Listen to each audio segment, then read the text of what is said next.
বন্ধুরা, আজ আমরা আবারও শেয়ার মার্কেটের বিভিন্ন আপডেট নিয়ে চলে এসেছি। প্রথমেই আজকে আমরা দেখে নেব টাটা মোটরসের শেয়ারের কী অবস্থা ছিল সারাদিনে। আজ 27 মে 2024 টাটা মোটরসের প্রাইস শুরু হয়েছিল 964 টাকা 90 পয়সা দিয়ে।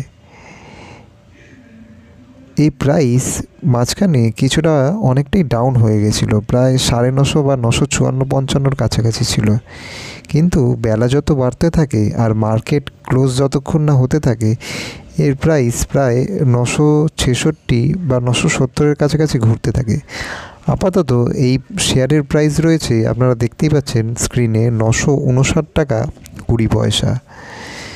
এই শেয়ার যদি আমরা লাস্ট 5 দিনের রেকর্ড অনুযায়ী আমরা দেখি, তাহলে মাঝে কিছুটা আপে থাকলেও 27 তারিখ এর কন্ডিশনটা ভালোই ছিল, প্রায় প্রফিটে চলছিল।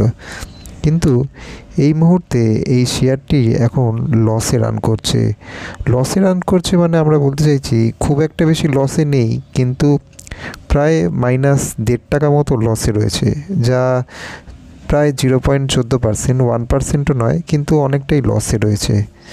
আপনারা যারা এই শেয়ারের ওপর কোনো রকম কাজ করতে চান, তো আপনারা এই মুহূর্তে করতে পারেন। বন্ধুরা, আজকের আমাদের দ্বিতীয় শেয়ারটি হলো আইসিআইসিআই ব্যাংক লিমিটেডের শেয়ার। এই শেয়ারের মার্কেট প্রাইস আজকে শুরু হয়েছিল 1131 টাকা 90 পয়সা থেকে। এই শেয়ারটি আজকে একদমই তেমন প্রফিট লাভ করতে পারেনি, খুবই লসের মধ্যে দিয়ে এই শেয়ারটি গেছে।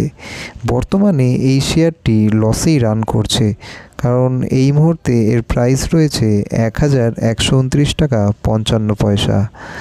যদি আমরা লাস্ট 5 দিনের রেকর্ডে দেখি, তাহলে এই শেয়ারটি 22 তারিখে কিছুটা প্রফিটে ছিল, 23 তারিখেও কিছুটা প্রফিটে ছিল, এরপর 24 আর 27-এ প্রফিটে কিছুটা গেলেও এই মুহূর্তে এই শেয়ারটি প্রায় লসেই রান করছে।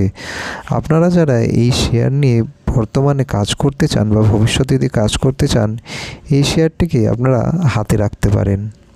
শেয়ার মার্কেট সংক্রান্ত আরও তথ্য পাওয়ার জন্য চ্যানেলটিকে অতি অবশ্যই সাবস্ক্রাইব করে রাখুন।